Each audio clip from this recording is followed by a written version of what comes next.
अस्सलाम वालेकुम viewers, I am Hina Mahjabeen. I hope you all will be fine. हम study कर रहे हैं MGT 201 फाइनेंशियल मैनेजमेंट का कोर्स, जिसका है module number 5 financial analysis tools and topic number है 73 introduction to financial statements part number 1। But today's lecture start करने से पहले अगर आप मेरे चैनल पर न्यू हैं देन प्लीज़ मेरे चैनल को सब्सक्राइब कर दें और बेल आइकन को क्लिक करना मत भूलेगा, ताकि upcoming lectures, different assignments, quizzes और पेपर्स के नोटिफिकेशंस आप तक पहुंच जाएं। लाइक भी कीजिएगा, शेयर भी कीजिएगा। Okay ji, let's start from today's lecture. First of all हमें पता होना चाहिए कि फाइनेंशियल स्टेटमेंट क्या है। फाइनेंशियल स्टेटमेंट्स एक्चुअली आर दो statements that each business organisation has to made at the end of accounting period and shows different detail of that business in the form of summary। अच्छा जी, financial statement नहीं है, financial statements हैं, यानी different statements हैं जिन्हें financial यानी मिलकर financial statement बनाती हैं।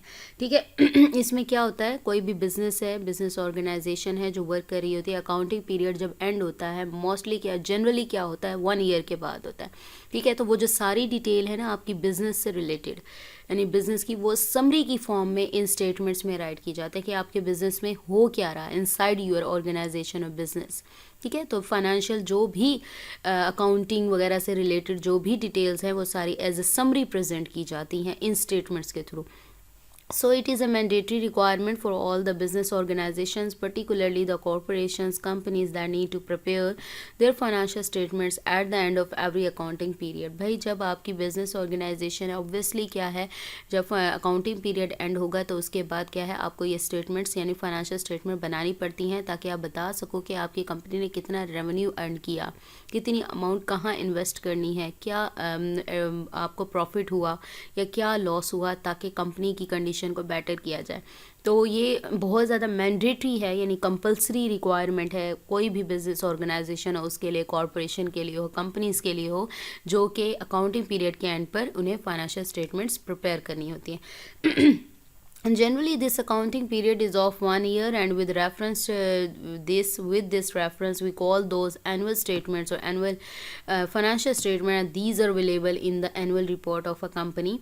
जनरली मैंने अभी आपको बताया 1 ईयर के लिए होता है, और इसी रेफरेंस के थ्रू यानी 1 ईयर के लिए होता है, तो इसलिए हम इसे annual statements, annual financial statement भी कहते हैं, एनुअली बनाई जाती हैं। ठीक है। एनुअली प्रोग्रेस देखी जाती है किसी भी बिजनेस ऑर्गेनाइजेशन की, और इसको एनुअल रिपोर्ट में प्रेजेंट किया जाता है, यानी अवेलेबल होता है एनुअल रिपोर्ट में किसी भी बिजनेस की, कंपनी के। नेक्स्ट है नीड एंड इम्पोर्टेंस, क्यों हमें ज़रूरत है, क्यों बनाई जाती हैं। To analyze any business organization और corporation we have to analyze these financial statements, and the analysis of financial statements actually tells us a lot about the inside of an organization, and many decisions related to investing in the company, doing business with the company, or acquiring a particular company, etc.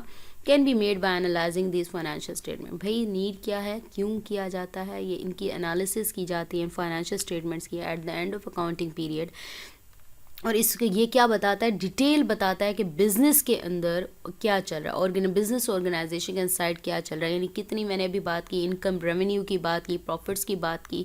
ठीक है, तो ये सारी चीज़ें देखी जाती हैं और डिसीजन बनाए जाते हैं, डिसीजन लिए जाते हैं कि कहाँ पर इन्वेस्ट करना चाहिए, या कहाँ कंपनी का इन्वेस्ट हो रहा है, बिज़नेस कैसा हो रहा है, क्या क्या चीज़ एक्वायर कर रही है कंपनी, ये सारी चीज़ें क्या हैं इस फाइनेंशियल स्टेटमेंट्स के एनालिसिस में ही की जाती हैं।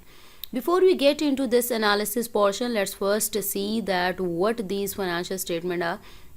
अच्छा, पहले एनालिसिस, क्योंकि मैंने बात की इनकी एनालिसिस करते हैं, तो जब इनकी एनालिसिस करने से पहले फर्स्टली हमें ये पता होना चाहिए स्टेटमेंट्स हैं क्या, ये फाइनेंशियल स्टेटमेंट्स क्या हैं। सो इसे मैं यहाँ पर जस्ट बता रही हूँ, और इनको 1 by 1 डिटेल में हम फर्दर स्टडी करेंगे।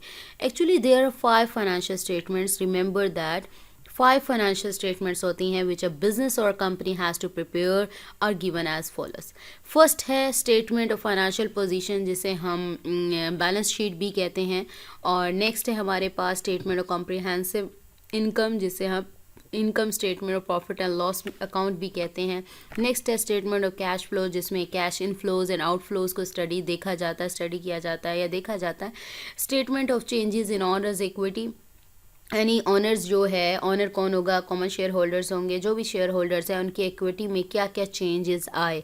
Then notes to the accounts, जिसमें सारी डिटेल्स जो है वो रखी जाती हैं स्टेटमेंट्स की, उसे हम नोट्स टू द अकाउंट्स भी कहते हैं। यानी ये सारी चीज़ें देखी जाती हैं। Now it's time to learn about these statements one by one. First statement थी हमारी इसकी फाइनेंशियल स्टेटमेंट की, स्टेटमेंट ऑफ फाइनेंशियल पोजीशन, जिसे मैंने कहा कि बैलेंस शीट भी कहा जाता है। और इस स्टेटमेंट को फर्दर 3 पार्ट्स में डिवाइड किया जाता है। फर्स्ट है एसेट्स, सेकंड है लायबिलिटीज़ एंड थर्ड है इक्विटी, ऑनर्स इक्विटी। तो हम वन बाय वन इनको भी देख लेते हैं इन डिटेल। एसेट्स यानी कोई भी यूज़फुल रिसोर्स, ठीक है, जो फ्यूचर में वैल्यू रखती हो या बेनिफिट हो, इसको फर्दर डिवाइड किया जाता है 4 पार्ट्स में। फर्स्ट है हमारे पास ऑपरेटिंग फिक्स्ड एसेट, ये मोस्ट इंपॉर्टेंट टॉपिक सारे हैं। ऑपरेटिंग फिक्स्ड एसेट्स क्या होते हैं? The assets which are for the period of more than 1 year and are using in the business operation, that we also show it with property, plant, equity, PPE। For example land, building, equipment, vehicle, machinery, furniture, fixture, all these are examples of operating assets. वो assets जो, याद रखिएगा, मोर than 1 year यानी 1 साल से ज़्यादा time के लिए यूज़ होते हैं और बिज़नेस के ऑपरेशन या बिज़नेस के कामों में यूज़ हो रहे हैं, जिसमें हम मोस्टली क्या लेते हैं? प्रॉपर्टी, प्लांट, इक्विटी लेते हैं। इक्विटी जो ऑनर की मलकियत है, प्लांट जिसमें काम हो रहा है, प्रॉपर्टी जिसको यूज़ कर रहे हो प्रॉपर्टी को। प्रॉपर्टी ऑब्वियसली आपको पता है, जैसे एग्जांपल्स गिवन है लैंड, बिल्डिंग। अब कैसे ऑपरेटिंग एक्सपेंस है? देखिए, लैंड जो है उस पर ही बिल्डिंग बनाई गई है और वो जो बिल्डिंग बनी है उसी के अंदर ही बिजनेस हो रहा है। इक्विपमेंट की बात करो, ये इक्विपमेंट यूज़ हो रहे हैं, देन ही आपके प्रोडक्ट्स वगैरह बन रहे हैं। व्हीकल, इनको यूज़ करते हुए ही आप अपना प्रोडक्ट जगह भी भिजवाना है, ला रहे हो, ले जा रहे हो। मशीनरी भी वही इक्विपमेंट में आगे, फर्नीचर वगैरह भी यूज़ में है आपका। सो ये ऑपरेट हो रहे हैं, यानी जो है बिजनेस ऑपरेशंस में यूज़ हो रहे हैं।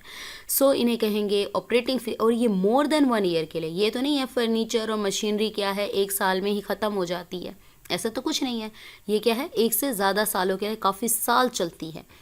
नेक्स्ट है non operating fixed assets, the assets which are at the moment not operating fixed assets but these will be converted into the operating fixed assets. For example, capital work in progress, that is a plant under construction, building under construction is a non-operating asset. वो assets जो उसी time तो operating fixed asset नहीं है, but in future ये operating fixed asset में तब्दील हो सकते हैं। कैसे? कैपिटल वर्क इन प्रोग्रेस, यानी अभी वर्क हो रहा है, कंप्लीट नहीं हुआ, जैसे कि प्लांट अंडर कंस्ट्रक्शन, कोई बिजली घर है या फिर कोई बिल्डिंग है अंडर कंस्ट्रक्शन है, यानी अभी बनी नहीं है लेकिन बन जाएगी, देन वो बिजनेस में यूज़ होगी। तो यानी ये नॉन ऑपरेटिंग है लेकिन ऑपरेटिंग की फॉर्म में कन्वर्ट किया जा सकता है। यानी आपकी बिल्डिंग है जिसमें बिजनेस करना है, वो बन रही थी, ऑपरेट नहीं है यानी यूज़ नहीं हो रही, अभी बन रही है, बनने के बाद देन आप अपने बिजनेस के लिए उसे यूज़ करोगे, उसमें काम करोगे, यानी इसे कहते हैं non operating fixed asset. Next is non current assets, all those assets whose useful life is, ठीक है, मोर देन 1 ईयर, ठीक है, more than 1 year, but they are not the operating fixed assets, then we categorise them as non-current asset. For example, investment made by the business in some other companies or some other business. देखो, पहली तो बात होगी मोर than 1 year है लेकिन operate नहीं हो रही, यानी जो कंपनी है उसमें यूज़ नहीं हो रही, ठीक है, तो इसे कहते हैं नॉन करंट। इसकी इन्वेस्टमेंट जो आप अपनी कंपनी दूसरी कंपनी में यूज़ करते हैं, इन्वेस्ट करते हो अपने पैसे कंपनी में करते हो, लेकिन कंपनी के अंदर तो यूज़ ही हो रहे, गए तो बाहर, लेकिन क्या है, वाई मोर देन 1 ईयर है, एसेट है, ज़रूर कभी ना कभी मिल जाएंगे। Current assets, all those assets which usually have a life less than 1 year are called current asset. For example cash, accounts receivable, inventory, यानी कम साल, यानी आपको कैश आता है, कैश जाता है, रिसीवेबल हो सकता है 6 मंथ्स का हो, 1 वीक का हो, 1 ईयर का हो। इन्वेंट्रीज़ वगैरह इसके बारे में डिटेल में हमने फर्स्ट और सेकेंड मॉड्यूल में पढ़ा था। ये सारी चीज़ें क्या लेस देन 1 ईयर के लिए होते हैं। सेकंड पार्ट जो था स्टेटमेंट ऑफ फाइनेंशियल स्टेटमेंट्स का था, ठीक है, statement financial position, statement of financial position का सेकंड जो पार्ट था एसेट्स के बाद वो लायबिलिटीज़ था, यानी डेब्ट्स जो आपने पे करने हैं या लेने हैं। फर्दर कैटेगराइज इनटू 2 पार्ट्स, इसकी भी 2 पार्ट्स हैं, 2 टाइप्स की होती हैं लायबिलिटीज़ भी। फर्स्ट है long term liability, the liabilities which are payable after 1 year or which are due in more than 1 year, they are called long term liabilities. These are all long term financing, loans and leasing. यानी long term होती है, एक साल से ज़्यादा के लिए होती है, यानी आप लोन लेते हो या देते हो, फाइनेंसिंग करते हो, लीजिंग वगैरह देते हो, यानी किसी चीज़ को देते हो या लेते हो, ठीक है, यानी आपने उसका कर्ज अदा करना है, तो ये लॉन्ग टर्म हो गए. More than 1 year. जब करंट लाइबिलिटीज़ की बात करेंगे विद इन 1 ईयर होते हैं those liabilities which are payable within 1 year. इसका डिफरेंस याद रखिएगा. करंट एसेट्स क्या होते हैं, नॉन ऑपरेटिंग फिक्स एसेट क्या होते हैं, ऑपरेटिंग क्या होते हैं, ये सारी चीज़ें आपको पता होनी चाहिए. Within 1 year accounts payable, accrued जो expenses and notes which are payable within 1 year. Next third जो पार्ट था स्टेटमेंट्स ऑफ फाइनेंशियल पोजीशन का, वो था ऑनर्स इक्विटी. और equity is further categorize into 4 types. इसकी भी 4 टाइप्स हैं. First type is issued subscribed and paid up capital. It is the amount of share capital calculated by multiplying the number of shares issued with the par. ये कैसे find किया जाता है, जो number of shares हैं, जितने भी shares हैं उनको उनकी पार के साथ मल्टीप्लाई करते हैं. नेक्स्ट आ जाए additional capital. That is if some shares are issued at the price higher than the par value, that is a premium, then this amount is taken as additional amount. यानी par value से जो actual उसकी amount है उससे higher price पर issue किए जाते हैं, जो एक हायर वैल्यू होती है वो क्या कहलाती है, एडिशनल कैपिटल कहलाती है. Reserve, the profit which is retained by the company, if it is retained for a specific period of time, then this retained profit is called a reserve. So we also have reserve as a part of stakeholders equity. देखो, company कोई भी profit retain करती है यानी अपने पास रखती है, बरकरार रखती है, तो जो रिटेन किया हुआ प्रॉफिट है वो स्पेसिफिक टाइम पीरियड, सपोज करो 6 मंथ्स के लिए, 1 ईयर, 2 ईयर, 3 ईयर के लिए, और ये जो रखती है प्रॉफिट स्पेसिफिक पर्पज़ के लिए उसे रिजर्व कहते हैं. किसी न किसी काम के लिए उसने पैसे रखे हुए हैं. सपोज करो मशीनरी ख़राब हो जाती है या कोई मसला आ जाता है तो उसके लिए रिजर्व हैं उसके पास. तो ये क्या है, ऑनर्स की इक्विटी यानी उसकी मलकियत में है, उसका राइट है. रिटेन्ड अर्निंग्स यानी बरकरार रखी हुई या उसके पास जो प्रॉफिट है या अर्निंग है, the profit which a company has retained and this profit is present in that business, that whole amount is share of shareholders of the shareholder equity, can calculate book value by using the shareholder equity. यानी वो profit जो company ने retain किया, यानी suppose करो बचा लिया और वो अभी भी बिजनेस में है, तो ये जो ये पूरी अमाउंट है ना, वो शेयर होल्डर इक्विटी में ना शेयर होल्डर का हक बनता है, उसका हिस्सा है, उसी को मिलेगा. सो इससे हम बुक वैल्यू भी कैलकुलेट कर सकते हैं. बुक वैल्यू के बारे में भी प्रीवियस लेक्चर्स में ऑलरेडी बताया था, सो वहाँ से देख लीजिएगा. So we have completed our today's lecture.